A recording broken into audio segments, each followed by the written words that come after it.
Guys, this is Alea Jen and welcome back to my YouTube channel. So for today's video, meron akong na-encounter and medyo naguguluhan ako.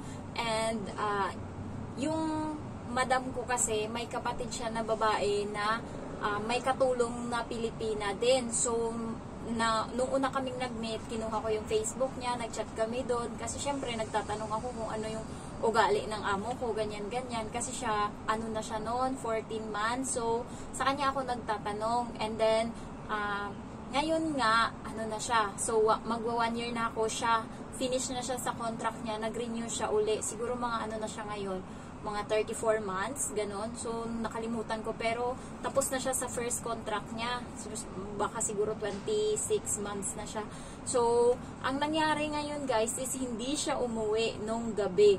So, day off namin Sabado. Pero hindi kami, hindi kami friend talaga na nagmi-meet kami, ganyan. Hindi.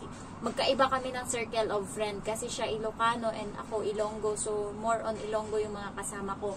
And then siya, yung katrabaho ko pala sa Manila, nung nag-sales lady ako, kaibigan niya. Nagulat ako, magkasama sila sa picture. So, tinanong ko yung katrabaho ko, ano pala kayo ni Trish? Sabi niya, magkaibigan kami. So, yun yung parati niya kasama. Ngayon, alas 9 na ng gabi mahigit, 9:45, umuwi yung amo ko. Gising pa ako, day off ko.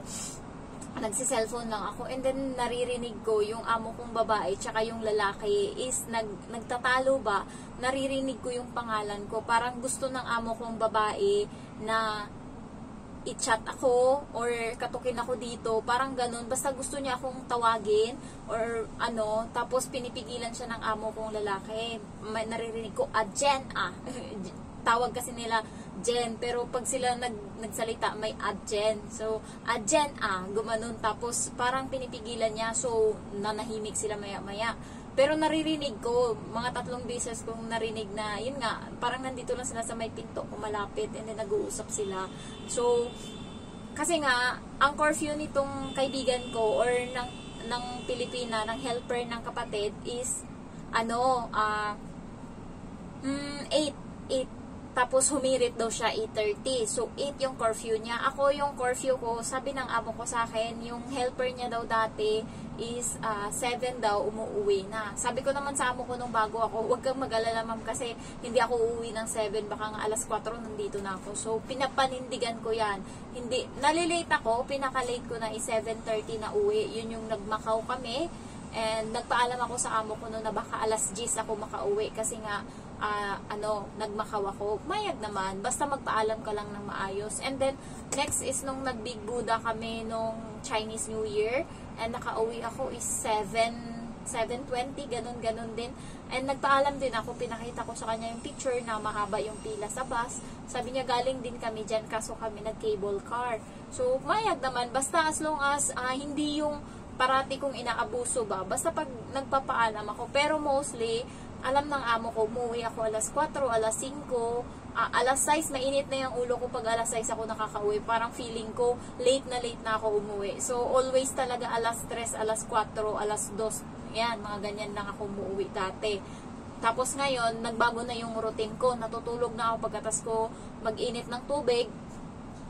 Balik na ako dito sa kwarto, natutulog uli ako. And nagigising ako minsan alas 12 na ng tanghali, and cellphone muna, alas 2 na ako nakakapagbaba, bumababa ako, kumakain ako ng tanghalian alas 2, so bumabalik ako dito 3:30, isang oras lang ako mahigit sa labas. So ganun yung routine ko kapag wala kaming gala, wala kaming beach, wala kaming hiking. So eto, parati siyang may gala kasi nga yung group na Pangyaw, OFW in Pangyaw ba yun? Parang Pangyaw. Basta ba yung yun, mga Ilocano na group, yun din yung group ko kasi hindi ako alam ko yung follow ako, nagko-comment ako, may mga picture nga kami doon sa group nila kasi nga nag-post kami kung sino yung Saturday, yan. Pero siya talaga is na-close niya na yung admin na yun. So parati silang gumagala, nagbabasketball sila. And nung time na yun is nag-swimming sila. Pagkatapos is uminom. Hindi ko alam kung anong ininom. Parang wine naman, pero hindi siya nakauwi. Alas 9 na mahigit, hindi siya nakauwi. And ngayon nga, mga alas 11, hindi na nakapagpigil yung amo ko. Nag-chat sa akin. Ang sabi niya, hello Jen, hindi ko alam kung gising ka pa. Sabi niya, baka pahingi ng Facebook ng helper nga nung kapatid niya kasi nga daw hindi umuwi anong oras na. So ngayon ayaw kong ibigay yung Facebook ng nanetong Pilipina kasi nga unang bunga doon, nandun lahat ng mga hanas niya, mga inom niya, tagay niya, lahat-lahat, and naka lang siya, naka-bikini, alam mo yun, yung talaga, yung two-piece, ganun siya kasi maganda katawan niya. So, ayaw kong ibigay. Ngayon, tinawagan ko tong babae, tong helper. Sabi ko sa kanya, "Be, saan ka? Umuwi ka na ba?"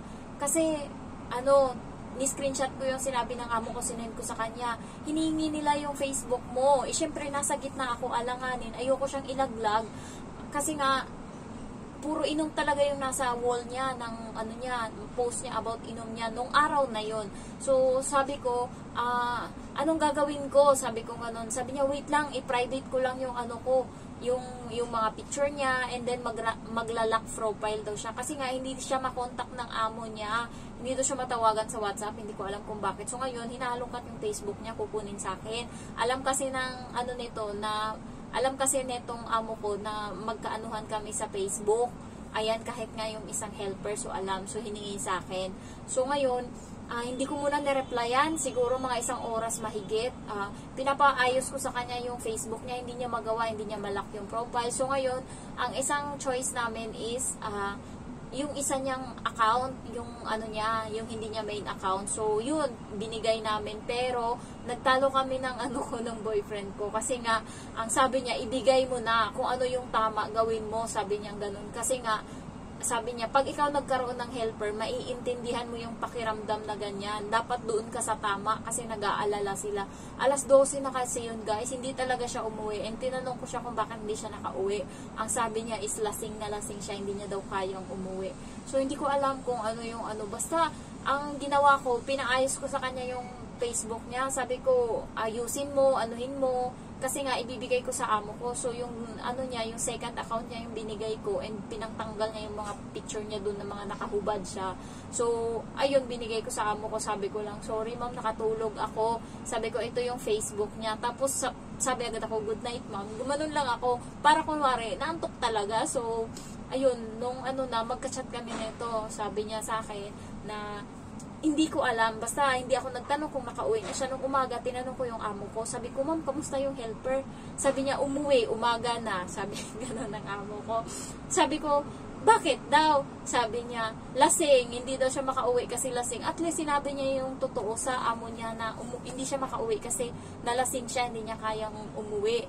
So, at least, alam mo yun, naging honest. So, sabi ko, ay, sinabi niya pala yung totoo. Sabi ko gano'n. Tapos, nagulat sa akin yung amo ko. Sabi ko, chinyat ko siya. And yun yung sabi niya. Hindi ko alam kung anong niriso niya sa amo niya. Sabi ko gano'n.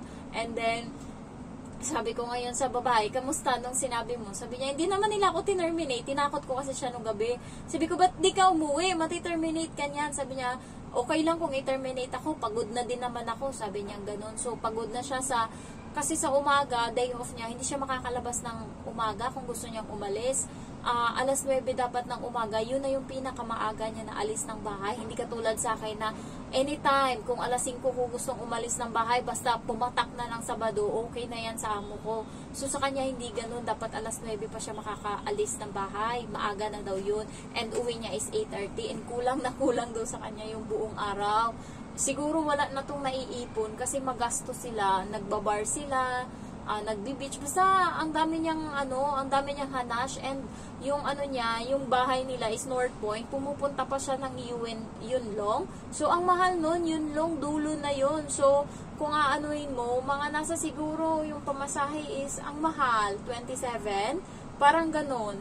Basta mga 20 plus balikan. So, magastos siya. Kaya, hindi ko lang alam. Pero, dalaga pa din naman to.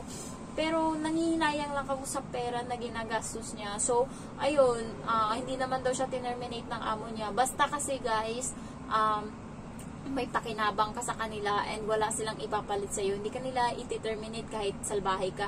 Siya nga nagpapasaway. Sabi niya nagpapasaway siya. Sabi ko sa kanya, huwag mong anuhin kasi swerte ka na sa amo mo. Hindi katulad sa amo ko. Yung amo niya kasi mabait. And alam mo yun, hindi ganun kahigpit. Basta yung bata is alagaan niya lang always.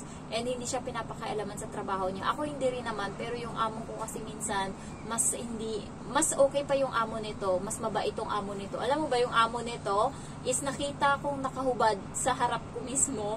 Natira na lang is panty. Hindi yan katulad sa amo kong babae. Alam mo yung pag yung babae kong amo, ayan, may damit niyang siyang dress, tapos gaganunin niya yan kasi mainit daw. Sakto, lumabas ako sa kusina, nandun siya sa sala, nakita ko talaga. Tapos, ayun, bumalik ako kasi nakita niya na ako na, yun nga, nakita ko siya. And then, parang stress na stress niya sa buhay niya kasi nakita ko siyang ganun. And then, tumawa yung amo kong lalaki. Sabi ng amo kong lalaki, wala namang kasalanan yung ako nga daw kasi, bakit ka kasi diyan nagaganyan-ganyan? Sabi niya, mainit kasi. Sabi niya ganun. Tapos, alam mo yun, ilang minuto niya nang iniintindi yung ano na yun. Pero itong amo niya, wala.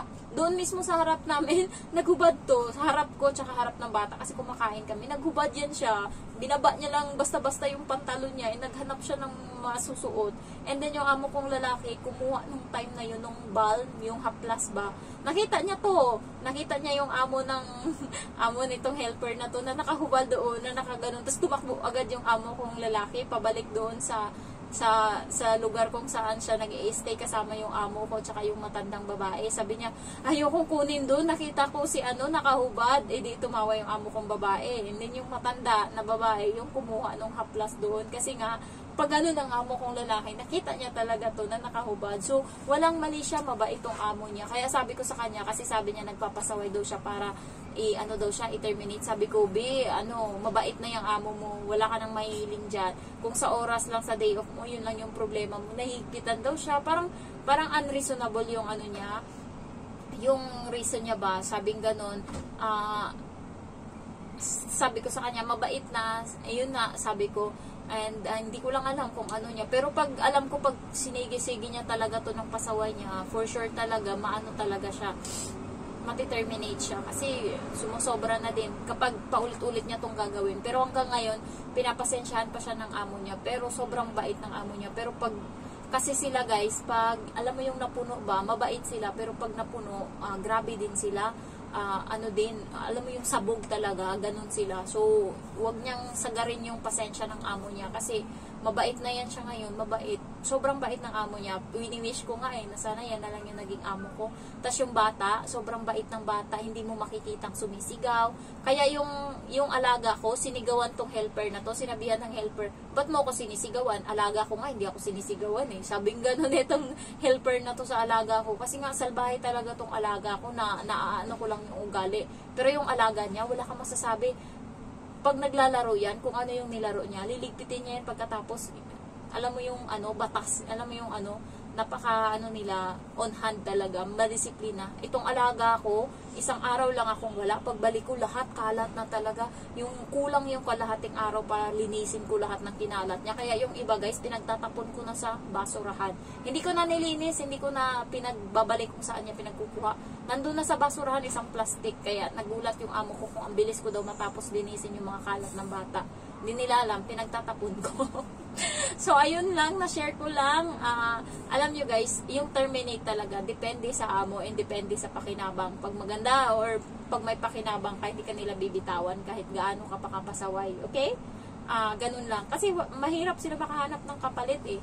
Hindi nila alam yung susunod sa'yo, mas salbahe or mas pasaway, and hindi nila, bagong tuturuan na naman. And ngayon kasi, itong helper na to, sila parati yung magkasama ng bata. Marami silang mga activity na pinupuntahan, mga English, mga exercise, mga swimming. Itong helper na to yung kasama kasi yung amo niyang babae tsaka lalaki nagtatrabaho. Ito kasing sa akin, yung amo kong babae hindi nagtatrabaho, kaya minsan na ako sumasama kapag English lang na So ayun lang guys, na share ko lang. Thank you for watching. Bye bye, love you all.